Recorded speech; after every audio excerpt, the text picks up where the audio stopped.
Bizning bu Tatarlardan bizneslar var mı bizim Tatarlar tutgan? Bizneslerden zavutu var yımında.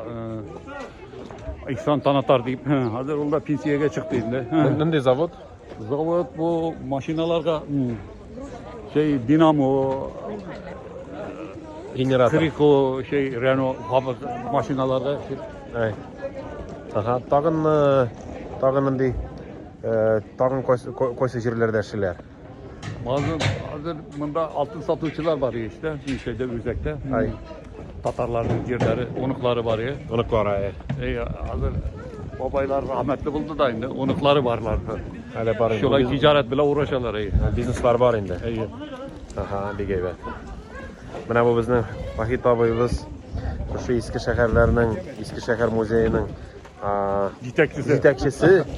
yetakchisi, onun inisiativasi bilan u muzey motor ettirib yashab keladi.